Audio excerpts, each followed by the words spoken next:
3, vamos continuar a exposição bíblica do Evangelho de João. Veja, nós estamos há vários domingos, e ainda estamos no capítulo 3. É isso mesmo, isso é a exposição bíblica. A exposição bíblica, ela realmente leva esse tempo, nós temos que priorizar o que o texto está dizendo, então isso leva tempo, é um estudo cuidadoso da palavra, mas que traz crescimento. Então, João capítulo 3, os versículos finais, versículos 31 ao 36, o texto diz o seguinte, eu lerei, a igreja me acompanhe, por favor. Há um texto em negrito aí, um título em negrito, o Filho em relação ao mundo. Talvez em sua Bíblia tenha outro título. Esse título que está em negrito, esse título não foi inspirado por Deus. Esses títulos, eles surgiram para fins didáticos, para dividir as temáticas. Mas na minha Bíblia, o título é O Filho em relação ao mundo. Eu lerei, a igreja me acompanhe. Quem vem das alturas, certamente está acima de todos. Quem vem da terra é terreno e fala da terra. Quem veio do céu está acima de todos e testifica o que tem visto e ouvido. Contudo, ninguém aceita o seu testemunho. Quem, todavia, lhe aceita o testemunho, por sua vez, certifica que Deus é verdadeiro, pois o enviado de Deus fala as palavras dele, porque Deus não dá o Espírito por medida. O Pai ama ao Filho e todas as coisas tem confiado às suas mãos. Por isso, quem crê no Filho tem a vida eterna, o que todavia se mantém rebelde contra o Filho, não verá a vida, mas sobre ele permanece a ira de Deus. Vamos orar mais uma vez? Pai amado, obrigado pela Tua palavra, que fala por si só, mas que o Senhor me use apenas como instrumento em Tuas mãos e nada mais. É o que nós te pedimos em nome de Jesus, para a glória de Jesus, com perdão dos nossos pecados. Amém. Veja que o versículo anterior, o versículo imediatamente anterior diz, convém que ele cresça. Convém que ele cresça e que eu diminua. É o testemunho de João Batista. Convém que ele cresça e que eu diminua. Perceba que todo o Evangelho de João, tem um propósito de mostrar o ministério do Filho, a supremacia da pessoa de Jesus Cristo, a centralidade da pessoa de Jesus Cristo. O Evangelho de João, assim como todos os evangelhos, tem esse propósito, apresentar a centralidade da pessoa de Jesus Cristo. Mas, especificamente nesse texto, esse testemunho de João Batista, convém que ele cresça e que eu diminua, é um testemunho maravilhoso. Há uma escritora, a Helen Nielsen. Helen Nielsen, ela fala algo sobre humildade, muito interessante. Ela diz o seguinte, a humildade é como uma roupa de baixo, essencial, mas indecente se aparente. Olha que interessante. A humildade é como uma roupa de baixo, essencial, mas indecente se aparente. Então, quando pensamos nesse testemunho de João Batista, devemos entender que o refinamento da humildade exige o que nenhuma outra qualidade exige, não percebê-la, não percebê-la. Então, João está apontando para o Cordeiro. Ele diz, convém que ele cresça e que eu diminua. Ele está apontando para o Cordeiro que tira o pecado do mundo. E, na verdade, quem se percebe humilde é, por definição, um orgulhoso. Então, na verdade, esse caminho que João testemunha é um caminho que aponta para o Cordeiro. Convém que ele cresça e que eu diminua. E logo em seguida, as razões teológicas são apresentadas. Mais razões teológicas. Não é a primeira vez que o Evangelho de João mostra o porquê da supremacia de Cristo. Mas algumas razões também são apresentadas nesses textos que lemos, nesses versículos que lemos. Ele diz o seguinte, por exemplo, o versículo 31, quem vem das alturas certamente está acima de todos. Ele apresenta essa razão. Quem vem das alturas certamente está acima de todos. Quem vem da terra é terreno e fala da terra. Quem veio do céu está acima de todos. Então ele já apresenta uma razão teológica nesse trecho que lemos. Quem vem das alturas certamente está acima de todos. Aí ele diz, e testifica o que tem visto e ouvido. É outra diferença. Cristo testifica o que ele tem visto e ouvido. E ele continua, versículo 34, pois o enviado de Deus fala as palavras dele, porque Deus não dá o Espírito por medida. Então, outra diferença, pois o enviado de Deus fala as palavras dele. Está aí a diferença da autoridade de Cristo. E ele continua destacando, e ele diz, por isso quem crê no Filho tem a vida eterna. O que todavia se mantém rebelde contra o Filho, não verá a vida, mas sobre ele permanece a ira de Deus. Então ele vai apresentar rapidamente o porquê da sua afirmação, convém que ele cresça e que eu diminua. Ele apresenta mais razões. Quem é Cristo? Mas vamos trabalhar hoje um pouquinho sobre a missão do Filho. À luz do trecho que lemos, qual é a missão do Filho? Um primeiro aspecto é testemunhar o que tem visto e ouvido. É o que diz o texto. O texto é claro, versículo 32, e testifica o que tem visto e ouvido.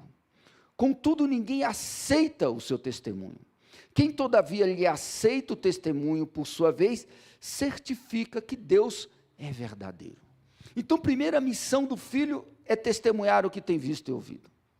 Uma pequena questão. Estamos valorizando de forma adequada essa realidade teológica que afirma que quem vem das alturas é certamente maior? Ou será que estamos valorizando de forma inadequada e perigosa quem vem da terra? Me parece que ainda não entendemos isso. O ser humano continua valorizando de uma maneira inadequada e perigosa quem vem da terra. E nós temos, no dia a dia, provas de que fazemos isso a todo momento. Tem gente que acha que a sua vida está nas mãos do gerente da sua conta bancária. E ele diz, minha vida financeira está lá. Alguns acham que a sua vida está nas mãos de um terapeuta, de um líder espiritual. E as pessoas começam a valorizar quem vem da terra. E há um escritor brilhante, quem nunca leu, eu aconselho a ler, EduardoElt, um brilhante escritor, que trabalhou de maneira incrível um texto bíblico que diz, quem teme ao homem armas ciladas para si. E aí ele escreve um livro, quando os homens são grandes e Deus é pequeno. Quando os homens são grandes e Deus é pequeno. Quando nós estamos valorizando quem vem da terra. Gente, esse é um grande desafio para a espiritualidade bíblica. Confrontar a idolatria do coração. Cuidado com a idolatria do coração. A Bíblia diz, enganoso é o coração, mais do que todas as coisas, e desesperadamente corrupto. E esses ídolos que são levantados dentro do coração, são ídolos que têm um prazo assim de validade imenso, porque a gente idolatra nossos ídolos emocionalmente também. E a gente vai levantando, como diz o profeta Ezequiel, ídolos no coração. Cuidado com esse tipo de idolatria que coloca um selo em quem vem da terra, um selo divino. É um perigo. Nós não podemos atribuir aos homens ou às circunstâncias um poder que só pertence a Deus. Qual é o nosso perigo? Colocar um selo, veio do céu, naquilo que é terreno. E naquilo que fala da terra. Aí a gente coloca um selo, veio do céu. Só que veio da terra. E aí a gente se perde, gente. A gente se perde. somos facilmente atraídos por ideologias, por partidarismos, por gurus, por rótulos, por torcidas desorganizadas. E vamos assim, isso vai cativando o nosso coração, e a gente vai atribuindo algo para o que vem da terra e é terreno, a gente vai atribuindo uma qualidade do que é divino para tudo isso. E é aí que muita gente se perde. É aí que o teólogo Timothy Keller trabalha a ideia de deuses falsos. Porque todo mundo constrói os seus altares. Só que alguns altares que são erguidos nessa idolatria do coração não tem nada a ver com Deus bíblico. São ídolos. Eu estava ouvindo uma reportagem, um estudioso falando das rupturas que aconteceram nas últimas eleições. E ele disse que 50% daqueles que romperam vínculos com amigos, com irmãos, com igrejas, com vizinhos, 50%, na verdade, um pouquinho mais de 50%, não pretendem voltar atrás. Não vão buscar reconciliação. Já romperam, já bloquearam do Facebook. Está bom demais. Uma porcentagem diz que o tempo pequeno, a porcentagem pequena, diz que o tempo vai apagar. Com o passar do tempo, isso vai arrefecer, e a pessoa vai olhar de novo assim, vou orar por você de novo, eu vou te abraçar. Quem sabe o Natal chegando, a pessoa fala, o Natal não tem jeito, tem que abraçar mesmo e tal. Musiquinha de Natal, né, presentinho, essa coisa toda. O outro grupo diz, olha, já esqueci. Porque nós somos assim, gente. A gente não percebe que a gente está colocando um selo do que é divino em sexo, em dinheiro, em torcida, seja o que for. Por isso que as pessoas matam.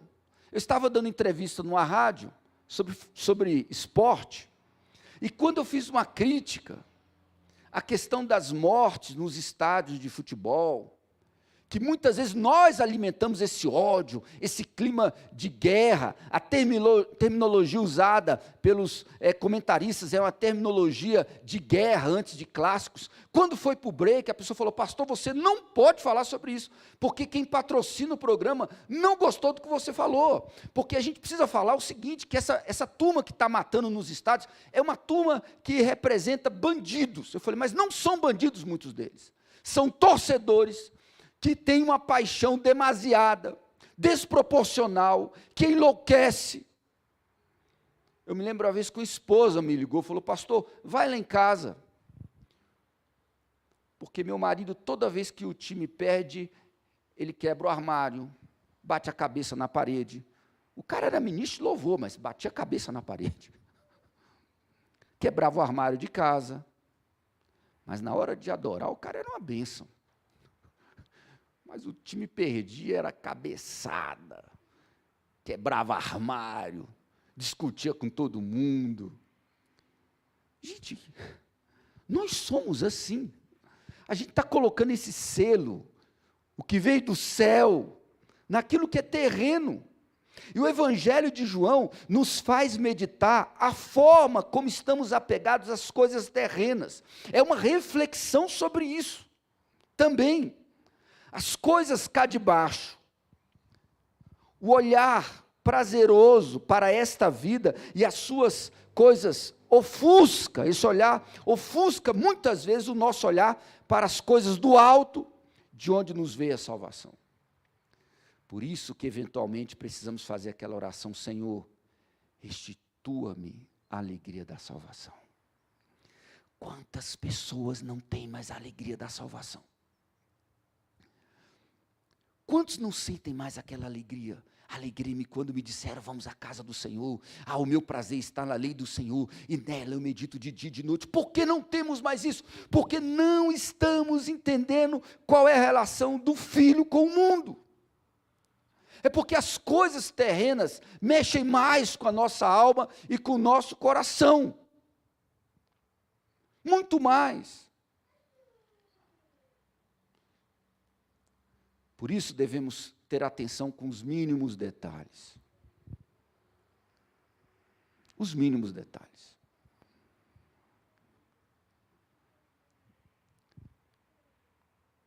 gurus, muitos gurus. E quando eles percebem que as pessoas estão vulneráveis, eles deitam e rolam. Muitos gurus da fé. Muitos gurus. Eu me lembro de uma pessoa que chegou, pastor, quando o nosso apóstolo fala, a água parou. Mas o que ele diz, você está conferindo com a Escritura? Não. Mas é porque é um homem que tem uma alimentação assim espetacular. Ele vive de maçã, pastor. Só de maçã? Não, só de maçã não. Mas assim, é um homem que vive de maçã em maçã. De glória em glória, de maçã em maçã. Ele prega sobre alimentação. Eu falei, tá, mas qual a relação disso com a sua pregação? Acho muito interessante termos preocupação com o corpo, nos alimentarmos bem. Mas é isso que dá credibilidade para um pregador da palavra? A missão do Filho também é revelar a vida eterna. O texto fala que ele está testemunhando o que tem visto e ouvido, mas aí ele fala sobre vida eterna. Por isso, quem crê no Filho tem a vida eterna. Gente, nós pensamos na vida eterna como algo abstrato. Tem gente que talvez esteja aqui hoje muito mais preocupado onde passará as próximas férias do que com a vida eterna. Diz, não, pastor, é muito mais palpável. Que eu estou pensando em dividir em 10 vezes, eu também. Não consegui até agora. Porque não está nada barato. Mas alguém está, talvez assim, pastor, eu estou enlouquecido porque eu estou preocupado onde eu passarei as próximas férias. Mas eu fico pensando se estamos preocupados, como estamos construindo essa visão de eternidade. E aí tem um escritor cristão, Stephen Vincent Bennett.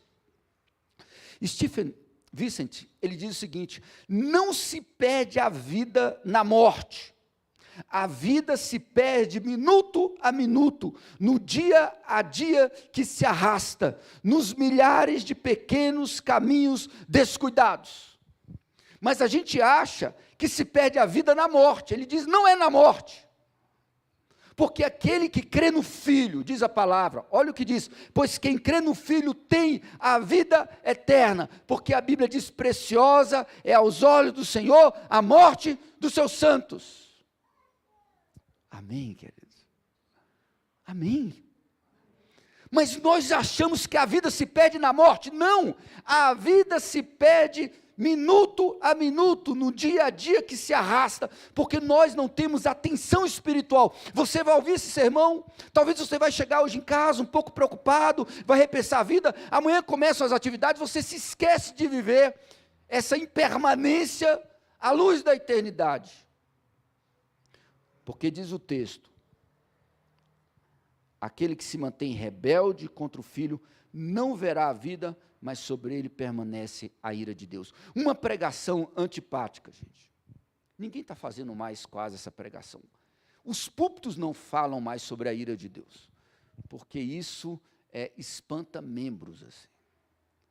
Você tem que falar de grana, muita grana.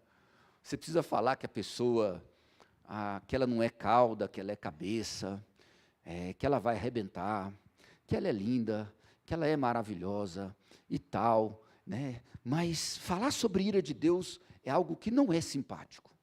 Mas quem está falando é o próprio Evangelho. A ira de Deus, ela permanece sobre aqueles que se mantêm rebeldes. O problema é a palavra, a expressão quem crê, na verdade, literalmente, seria quem continua crendo. Seria a melhor tradução do versículo 36. Quem continua crendo. Quem continua crendo. E a expressão se mantém rebelde na língua grega, que é a língua original, o termo se refere a uma condição mental de rebeldia, e não apenas em atos de desobediência. Veja, a questão de não crer não é apenas um ato de desobediência, porque atos de desobediência eu também tenho e você tem. É mais do que isso, é uma condição mental. Uma condição mental de rebeldia. Não é simplesmente atos de desobediência. Por isso que o termo quem crê é aquele que continua crendo. Porque ele é bom? Porque ele é maravilhoso? Não, por causa de uma doutrina bíblica que foi expressa numa terminologia reformada. A perseverança dos santos. A perseverança dos santos. Que é garantida pelo sacrifício do Cordeiro. Mas a missão do Filho é revelar essa vida eterna. Eu não sei se você tem noção o que é a ira de Deus. Não sei. É uma palavra difícil de ser traduzida, porque você tem a tradução na língua grega e na língua hebraica. Mas um significado da ira significa algo como o bufar das narinas de Deus. Quem é que quer ouvir pregação sobre isso? Sobre o bufar das narinas de Deus. Mas isso é evangelho. Quem não entende a centralidade de Cristo, quem não consegue afirmar, convém que ele cresça e que eu diminua, ele não vai entender isso, que há um bufar das narinas de Deus. Que é a ira que permanece. Concluindo essa palavra, se você lembra todos os sermões pregados anteriormente, ou se você lembra de alguns aspectos, você vai se recordar que todo esse debate é um debate que inicia com Nicodemos, que é um dos fariseus. Ah, gente, isso aqui é fascinante. Porque você está pegando um trechinho hoje da Escritura. Você não está acompanhando a pregação expositiva que está sendo feita. Mas eu quero dizer para você que esse pequeno trecho lido, ele está dentro de um grande trecho, que se inicia também com uma interrogação de Nicodemos. No capítulo 3, versículo 1. Havia entre os fariseus um homem chamado Nicodemos, um dos principais dos judeus. Então, nós estamos diante de um questionamento feito por um fariseu. Por isso que eu concluo com esse questionamento. Vocês sabiam que muitas leis dos fariseus, elas tinham um nome curioso que nós conhecemos. Muitas leis tinham como nome a palavra jugo. Jugo.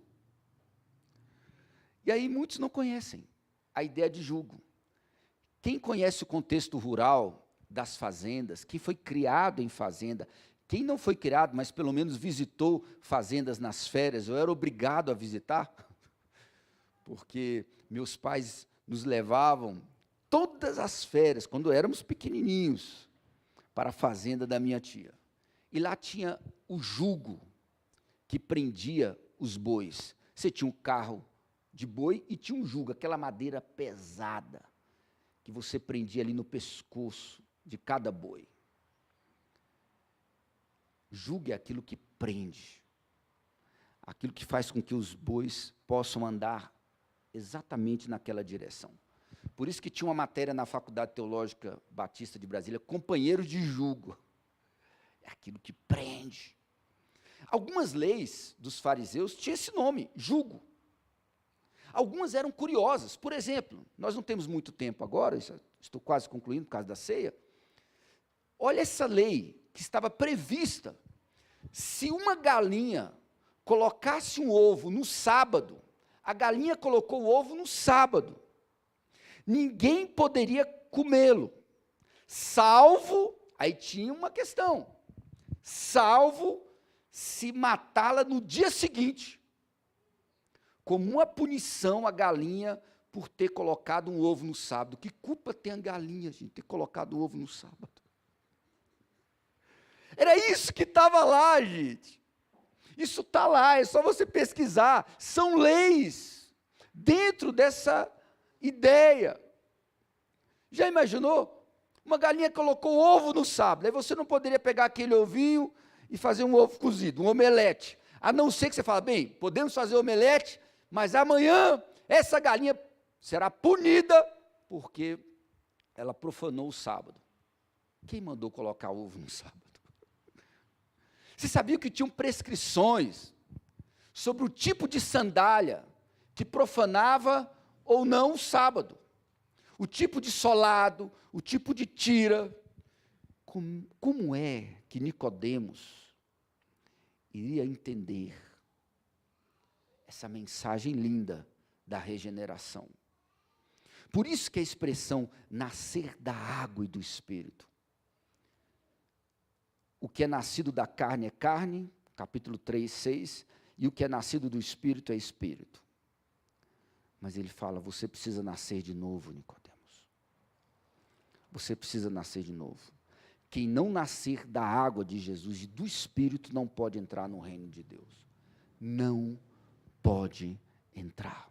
Quem não nascer da água e do Espírito.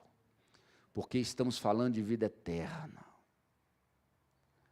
Estamos falando de algo que Jesus ouviu e viu. Nascer da água e do Espírito. Muito tem sido comentado, como eu já afirmei, qual o significado da expressão do termo água. Muita discussão na teologia. Seria batismo, não seria batismo? É difícil uma conclusão. Mas há algo interessante nesse texto.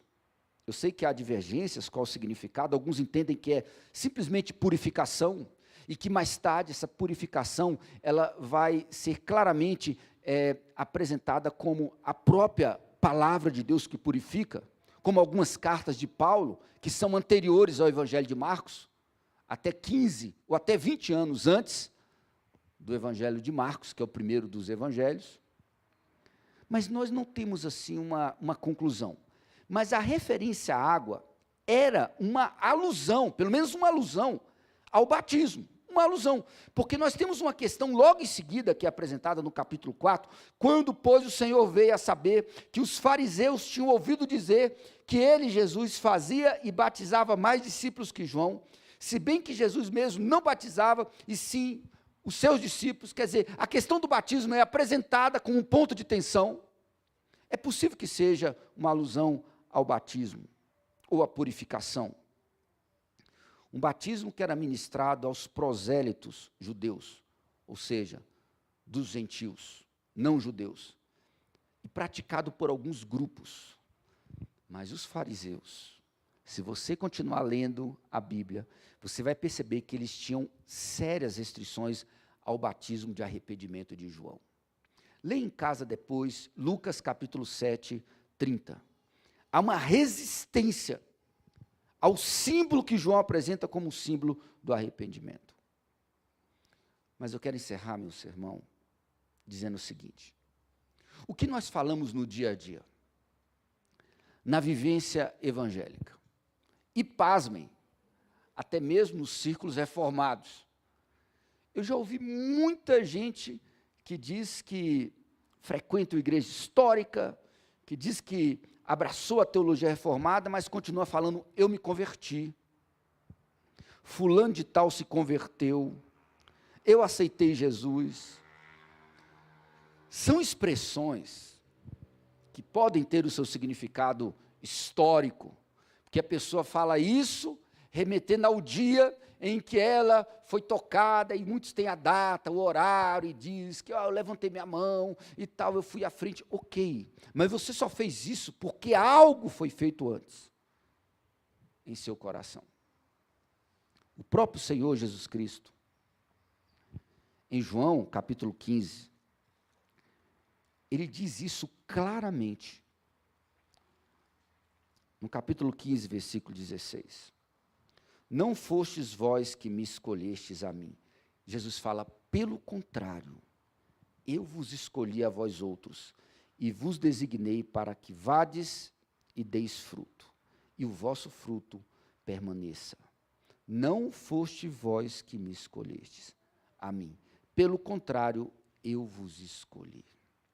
A Bíblia também nos diz, em João capítulo 1, versículo 13, diz algo interessante. João, os quais não nasceram do sangue, nem da vontade da carne, nem da vontade do homem, mas de Deus. De Deus. A regeneração, gente, é um ato secreto de Deus, pelo qual Ele concede nova vida espiritual. Pode ser que você manifestou de forma física, emocional, no dia tal, na hora tal, mas ninguém tem a capacidade de se autoconverter, gente. A regeneração é graça. Paulo diz, porque pela graça sois salvos mediante a fé. Isto não vem de vós, é dom de Deus. Não de obras para que ninguém se glorie. Que pena que a nossa teologia hoje está centrada no homem. Que pena que a nossa teologia hoje cada dia mais se afasta da pregação do evangelho simples, ao ponto de colocarmos o homem no centro da teologia. É ele que aceita, é ele que rejeita, é o homem.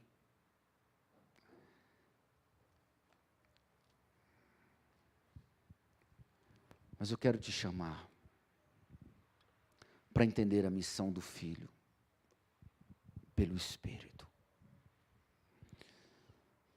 Eu quero te chamar para você hoje, antes da ceia, apresentar a sua vida diante de Deus. E você